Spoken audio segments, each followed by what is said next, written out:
Today I want to talk to you about relationship. And notice I didn't say relationships. Because I'm not here to talk to you today about your relationships with people, even though I am. I'm not even here to talk to you about your relationship with yourself, even though I am. I'm here to talk to you about your relationship to life itself. I think a lot about that. In Zen, I've said this to you before, I'm sure, the word for intimacy and enlightenment is the same word.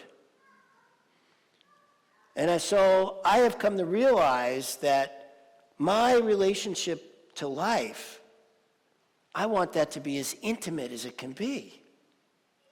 I want to be as intimate with as many moments as I can in life. And so that's what I work on, how to be more intimate in the moment.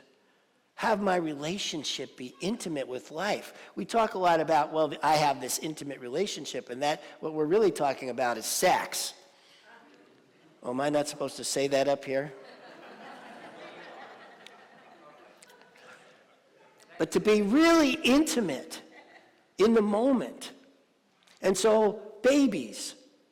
Now, there's a lot of argument about whether babies come out with a clean slate or not, but what I do notice is how intimate they are with their moments.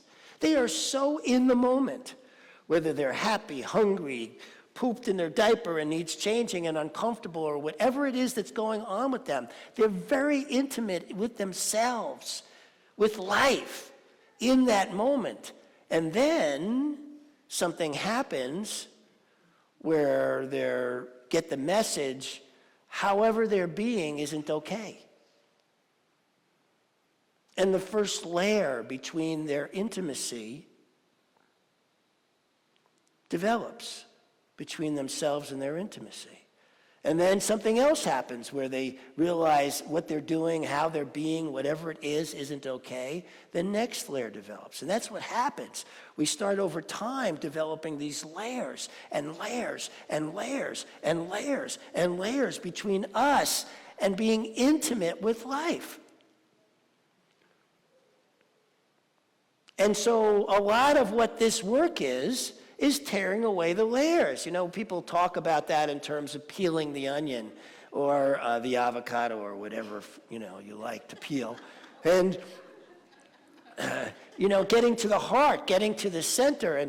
And I've been seeing that actually it really is that way. There really is something here to what gets between us and life itself. And our relationship gets further and further and further away. And so then we start talking about it as if it's complex. There's something complex about relationships. There's something complex about life. And no. It's just that we put all those layers in that have us think that's what it is. When the actuality of it is, it's right here with us. And so one of the things, right, that happened to some of us, happened to me, maybe to you, is trauma. We have trauma in our lives. And so what happens when we have trauma is, it's a wound. Now, Rumi says the wound is where the light comes in. And so how do we get that? How do we get to that place where this spot in ourselves is so sensitive and hurts so much that, you know, that we can have healing to the point where we can let the light in? And it made me think about, you know, physical wounds. When we get, because I've done this, I cut myself pretty badly, and I tend to like to handle myself instead of going to a doctor or something, and so I've actually put in my own stitches, and, you know, oh yeah, I've done some crazy stuff. You have no idea. Anyway. But I was thinking about this, and I was thinking about how we treat a wound, right? You cover it with bandages. I put Neosporin on it or some anti-acid, and then you cover it in bandages. But at some point, the healing gets to a place where you want to remove the bandage. But many of us don't. And we call them boundaries. We have words that are actually a way of keeping life from us. And there was a good reason for it at first, because we were wounded.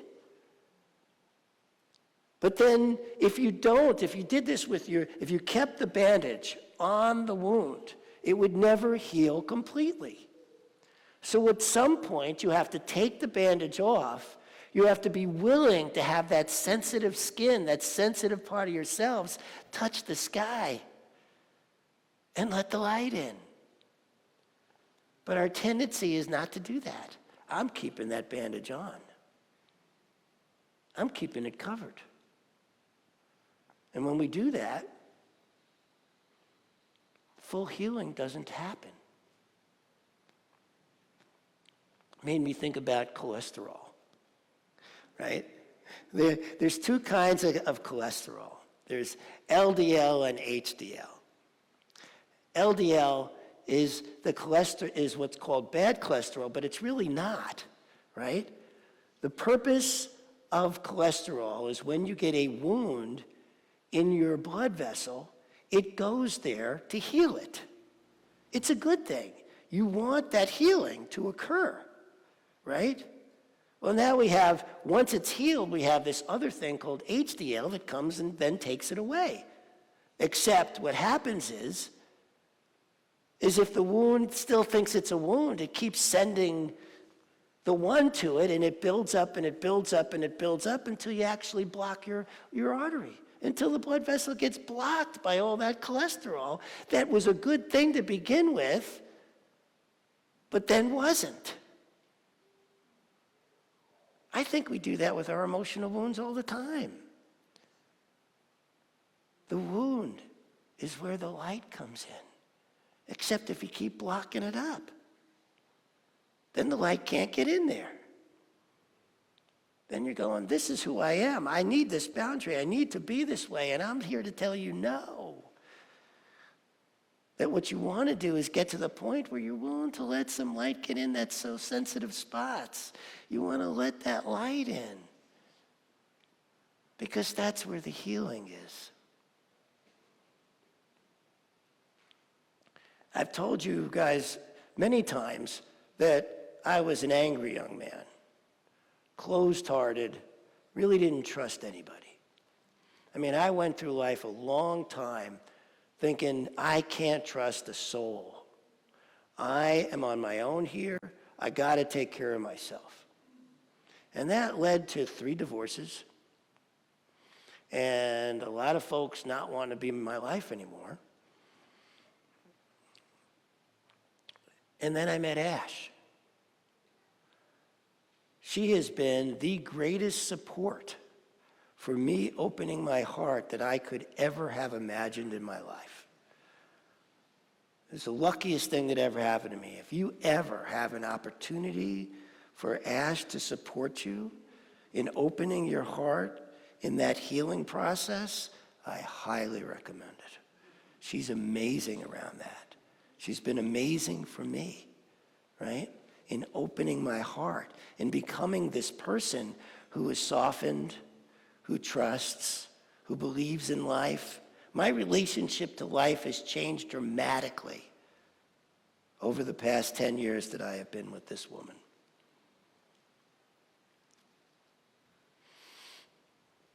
And so, a while back, I started out at the Asheville CSL Center, and I got really close to the ministers there, John and Barbara Waterhouse.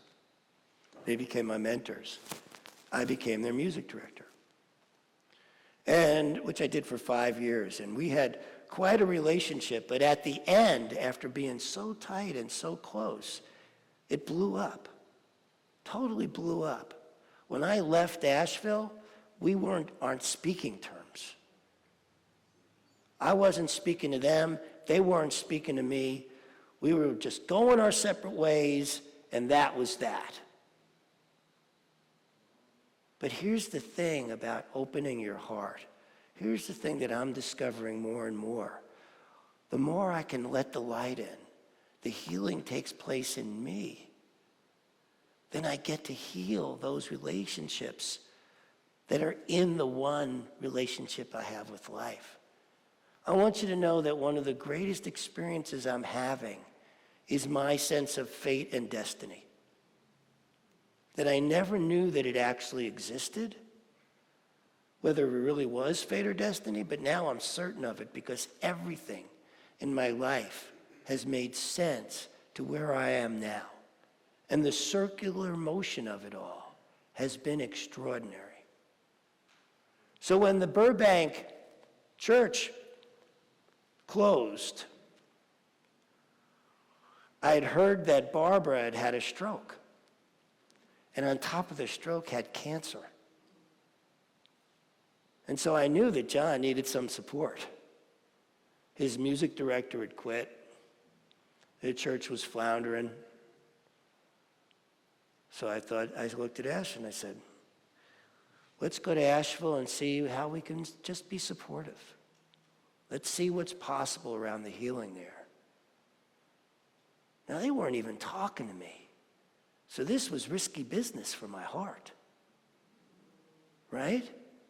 In fact, when I called to let them know that we were moving, John called back incredibly suspicious to make sure that I knew that there was no job for me there, to make sure that I knew that they really had nothing for me. And as long as I understood that, they were okay with me coming back. The animosity was still there in the air. But I decided that I wanted to heal, right? And that takes risk. It always comes back to courage. It always comes back to what are we willing to walk into the face of and be okay with ourselves. Not so easy when you got somebody saying, we don't really want you here. So we moved back to Asheville. And the first Sunday, we went to the center. Barbara was there in really bad shape. But when she saw me, she stood. And I walked over to her and we fell into each other's arms and just busted out crying. It was an extraordinary moment of healing that I didn't see coming. And that's the thing about it. That, after the conversation we had on the phone 3,000 miles away, it was an incredible risk to go there anyway. But when you open, when you let down the bandage, let down the boundaries, and allow for something new to arise, and you feel it in your heart, you feel it in your soul's intention that it's right, something comes of it that's extraordinary. And that's what it was for me in that moment. John put his arms around the two of us, and Ash came over, and before the end of the service, he invited us over for dinner. We went over there, and during the meal, John looked at me and said, we want you to talk on Sunday. I mean, this is the same guy who just a month earlier was telling me, we got nothing for you. And here we were crying again at the table because that was the last thing I expected. And it was only a couple weeks later that John announced his retirement. And I went to him and I said, how about I be your music director for the last little bit you're here so you can go out with a bang? And I put a band together, killer band, because I love killer bands. We got a killer band here.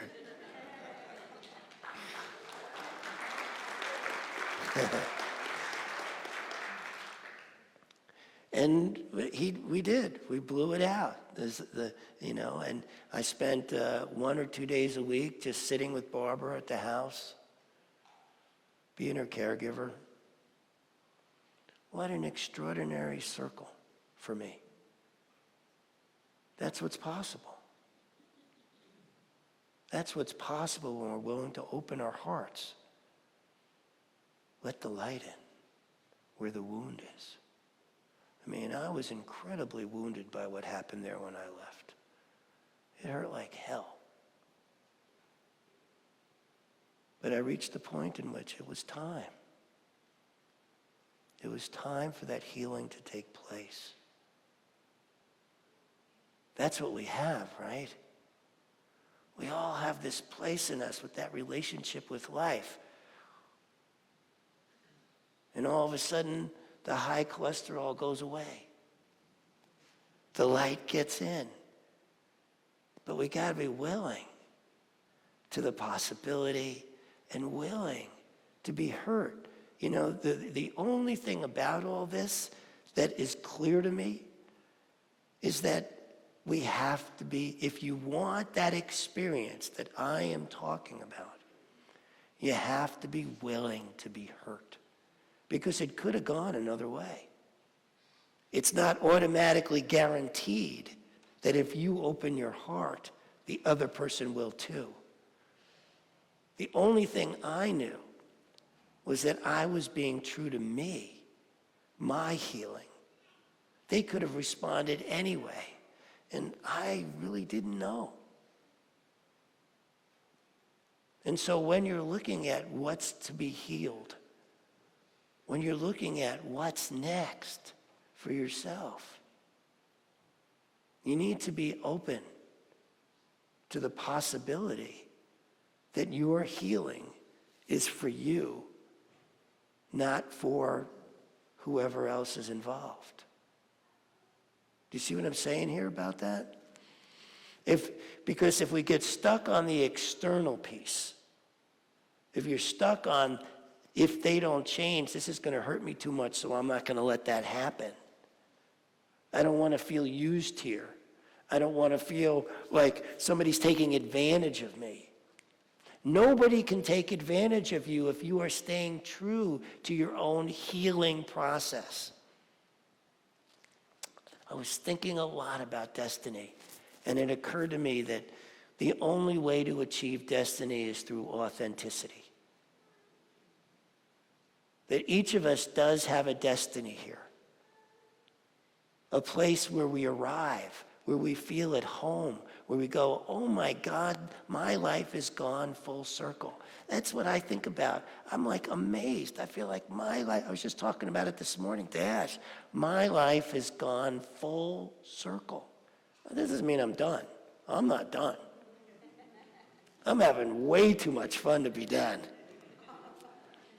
But in feeling that full circle, in feeling how everything, seeing how everything in my life fits into the picture of who I have become, I can see that that possibility has existed because of my relationship to life, my willingness to change it, my desire and intention to constantly be as intimate with each moment as it occurs, to be present. I was thinking about how I spent so much of my life doing crazy stuff, right? Doing outrageously intense things. And now I realize that was because the layers between me and being intimate with life were so large that the only way I could get a feeling was by doing something extreme. Yesterday I was driving here and somebody ran a stop sign. And we missed each other by inches, right? And Catherine goes, that'll bring your present, right? But if that's what it takes to bring you present, that just shows you how many layers you got. You see what I'm saying? If that's what it takes to get you here, then you have a good idea of how many layers you got to work through, how many layers you got to tear off, how many bandages you got to get out of the way, how many boundaries you need to move to finally be present and feel life the way it can feel. This is an awesome experience to be so present with your moment, whatever it is. I realized recently that the difference between that transcendent feeling of being present, and everything else is values. When we value being in the moment, then that's what we're valuing. When we value anything else, and there's lots of other great things to value in life, right? So I'm not saying don't value these other things. I'm just saying that every single time I have one of those present moments, the only thing I'm valuing is that moment. And then all the rest of the time, something else. Funniest part is I promised myself I wasn't going to share that piece with you because it can be so confusing, but I did anyway, so there you have it. Being present in my moment. But I want to tell you that that's what the relationship is with life. And then that defines your experience. Your experience is being defined by your relationship to life. And the more you can shift that, the more intimate you can get with that, the more powerful your moments get, the more healing you can experience. The amount of healing I have experienced, the difference is it just has me giddy most days. You know, it's amazing what's possible when we really dive into what wounds, what's the layers, what do we need to let go of so that we can be fully present and experience the magnificence, the awe, the beauty, the power, the presence of being right here, right now, with all of you in this moment. I love being here on Sundays with you. I can't wait. This is an amazing experience for me to get to be here with you. Truly. I'm blown away every Sunday. So thank you. Thank you for showing up. Thank you for listening. Thank you for taking this in. I hope it lands well with you. I love you very much. Thank you.